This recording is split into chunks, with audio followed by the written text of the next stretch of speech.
اعوذ باللہ من الشیطان الرجیم، بسم اللہ الرحمن الرحیم، اللہم صلی علی محمد و آل محمد وعجل فرجہم۔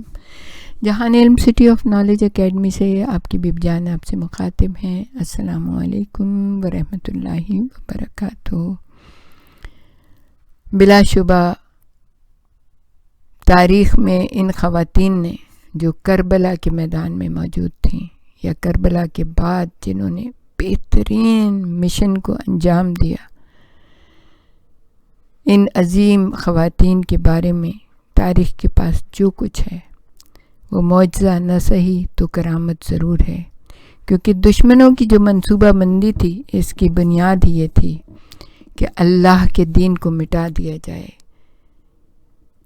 اور کتاب خدا کو کے ارکان کو منہدم کر دیا جائے، اس کے جو باتیں ہیں، اس کے جو احکامات ہیں اس کو غلط ملت کر دیا جائے۔ اور اس لیے جس وقت واقعہ کربلا ہو گیا تو انہوں نے یہی چاہا کہ واقعہ کربلا کے بعد، یعنی وہ تو یہی جانتے تھے نا کہ ہم نے رسول کے خون کا آخری قطرہ تک، آخری چراغ تک بجھا دیا، اب کوئی دنیا میں اسلام کا نام لیوا بھی نہیں ہوگا اور دنیا میں کوئی جو ہے قرآن کو بھی نہیں دیکھے گا۔ لیکن امام عالی مقام نے اور اس کے ساتھ تمام شہدائے کربلا نے اور وہ جو خواتین کربلا تھیں، وہ جو عظیم خواتین تھیں، انہوں نے بتا دیا کہ نام حسین بھی باقی رہے گا، قرآن بھی باقی رہے گا، کربلا بھی باقی رہے گی، اسلام بھی باقی رہے گا۔ یعنی واقعہ کربلا اور بعد واقعہ کربلا ہر وہ نشان جو ہے وہ یزیدیوں کے لیے نشانی عبرت بن گیا تھا۔ ہر خاتون اپنی جگہ اتنی محکم، اتنی دانش و بینش والی، اتنی سمجھ بوجھ اور ایسی ایسی شخصیتیں ہمیں اس میں نظر آتی ہیں کہ انسان حیران ہو جاتا ہے۔ عورت کی شخصیت، امکانات، اس کی ترقی، اس کا کردار، اس کی عظمت کے پہلو اجاگر کرنے کے لیے ہمارے لیے ضروری ہے کہ ہم اس میں کچھ بحث، کچھ ٹائم لگائیں کہ عورت میں وہی احترام ہے اسلام کی نظر میں جو مرد میں ہوتی ہے، وہ اسی عزت و احترام کو حاصل کر سکتی ہے جو زندگی کی کشمکش میں مرد حاصل کرتے ہیں۔ یہ گفتگو ان لوگوں کے لیے بھی اچھا فائدہ مند ہو سکتی ہے جو صرف عورت ہونے کی وجہ سے، خاتون ہونے کی وجہ سے احساس کمتری کا شکار ہوتی ہیں یا مردوں کے اعزازات دیکھ کر اپنی ناتوانی محسوس کرنے لگتی ہیں۔ کبھی کبھی وہ اس کا علاج مغربی تہذیب میں ڈھونڈتی ہیں اور آنکھیں بند کر کے اس ماحول میں داخل ہو جاتی ہیں۔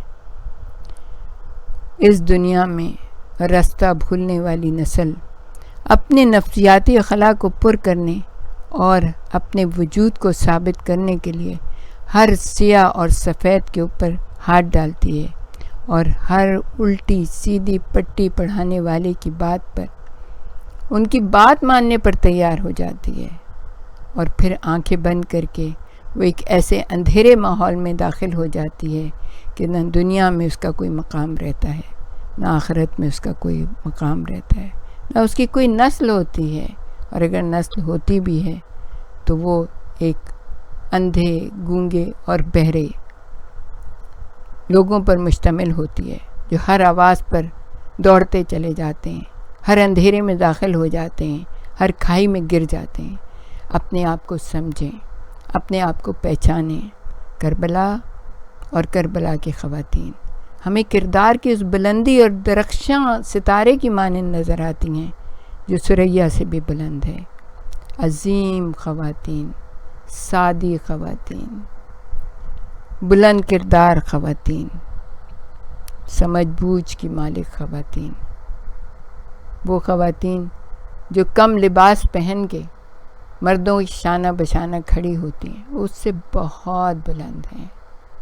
حیرت تو اس بات پر ہے کہ جس وقت بھی آپ کوئی کسی تقریب کی کوئی تصویر دیکھتے ہیں، کوئی پکچر دیکھتے ہیں، تو کیا ہے اس میں مرد تو ہمیں 3 پیس سوٹ میں ملبوس نظر آتے ہیں، ان کا گلا بھی ٹائی سے بند ہوتا ہے، وہ بھی نظر نہیں آ رہا ہوتا، ان کے سر پہ بھی ایک خوبصورت سی ہیٹ ہوتی ہے، لیکن برابر میں کھڑی ہوئی خاتون وہ اپنے کم سے کم لباس میں اپنے آپ کو نہ جانے کیا سمجھ رہی ہوتی ہے. اسے معلوم ہونا چاہیے کہ مرد اسے عزت کی نگاہ سے نہیں دیکھ رہا, صرف حوث کی نگاہ سے دیکھ رہا ہے.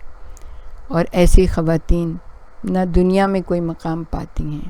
ٹھیک ہے, چند روزہ زندگی میں بہت واہ واہ ہوتی ہے, ان کو اعزاز بھی ملتے ہیں, ان کو حسن کا پرچار بھی ہوتا ہے, لیکن جو ہی یہ وقت ٹھلتا ہے اس کے بعد کوئی نہیں ہوتا.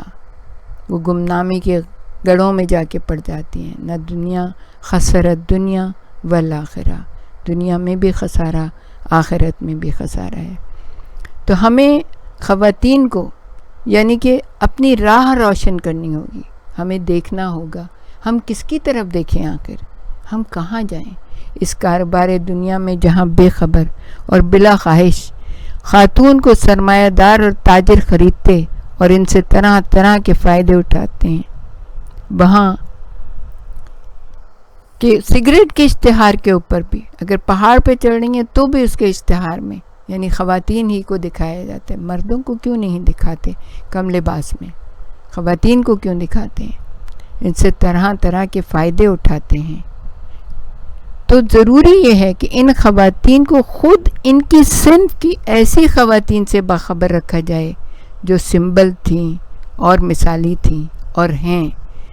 دنیا میں بھی انہوں نے اپنے کام کے ذریعے, اپنے کردار کے ذریعے, اپنے عمل کے ذریعے دنیا میں بھی ان کا نام اور چرچا ہمیشہ باقی رہے گا, اور آخرت میں وہ کامیاب و کامران ہیں. ان کے لیے پروردگار عالم ارشاد فرما رہا ہے ایسے لوگوں کے لیے کہ ان کے لیے نہ کوئی خوف ہوگا نہ کوئی حزن ہوگا. بہترین جنتیں, بہترین باغات جہاں پہ اپنے محبت کرنے والے شوہروں, اپنے محبت کرنے والی اولادوں کے ساتھ وہ رہ سکیں گی. تو خواتین کو چاہیے کہ وہ جو مثالی خواتین تھیں ان کے بارے میں گفتگو کریں, ڈسکشن کریں, بحث و مباحثہ کریں, ان کے کردار اور عمل کے اوپر بات کریں, اور پھر اپنے آپ کو ویسا ہی بنانے کی کوشش کریں. اپنی بچیوں کو, اپنے بچوں کو انہیں انسانی شخصیت کے عناصر اور اجزائے ترکیبی بتائے جائیں, ایک دوسرے کو بتائیں, ورنہ کوئی ایسا ٹیچر مہیا کریں کہ جو انہیں بتائے. اور خاص طور پہ مجالس عزائے حسین میں ان خواتین کا تذکرہ ضرور ہونا چاہیے کہ جنہوں نے اپنے کردار اور عمل سے اللہ کے دین کو باقی رکھا, قرآن کو باقی رکھا, کربلا اور رسول اور آل رسول کو باقی رکھا. اور وہ خواتین کون سی تھیں جن سے خواتین اتنی زیادہ انسپائر ہو جائیں, اتنا زیادہ ان میں جذبہ پیدا ہو جائے کہ ان کا نفسیاتی خلا جو ہے وہ پر ہو جائے, اور اپنی وجود جو انہوں نے گمشدہ کر دیا ہے اور اپنے وجود جس سے واقفیت ہے ان کو, اس کا احساس ختم ہو جائے, اور اپنے وجود کے مثبت پہلو کو دریافت کر سکیں. وہ جان سکیں کہ ہم کون ہیں, ہماری عظمت کیا ہے, ہمارا مرتبہ کیا ہے. اور جیسا کہ ہم نے پہلے بتایا تھا کہ آپ معمولی ہستی نہیں ہیں. امام جعفر الصادق علیہ السلام نے کہا ہے کہ یہ وہ ہیں, ہمارے شیعہ وہ ہیں کہ جن کو ہماری طینت پہ پیدا کیا گیا ہے, ہمارے عمل پہ پیدا کیا ہے. اور پھر امام نے کیا خوبصورت بات کہی کہ یہ وہ ہیں کہ جن کو ہماری بچی ہوئی مٹی سے پیدا کیا ہے. تو جب ان کی بچی ہوئی مٹی سے پیدا کیا ہے, آئمہ کی, اور کربلا کی خواتین کی, اور جناب فاطمۃ الزہرا اور جناب زینب ام کلثوم کی بچی ہوئی مٹی سے پیدا ہونے والی خواتین کو کیسا ہونا چاہیے, کس بلند مقام کے اوپر ہونا چاہیے, ان کا کردار کیسا ہونا چاہیے, ان کا عمل کیسا ہونا چاہیے, وہ دنیا میں درخشاں ستاروں کی مانند ہوں. تو عزیزان گرامی, ہمارے ساتھ ہی رہیے گا, ہم اس بارے میں آپ سے اور بھی بہت کچھ کہنا چاہیں گے. وآخر دعوانا ان الحمد للہ رب العالمین. اللہم صلی علی محمد وآل محمد وعجل فرجہم. ربنا تقبل منا انک انت السمیع العلیم وتب علینا انک انت التواب الرحیم. اللہم صلی علی محمد.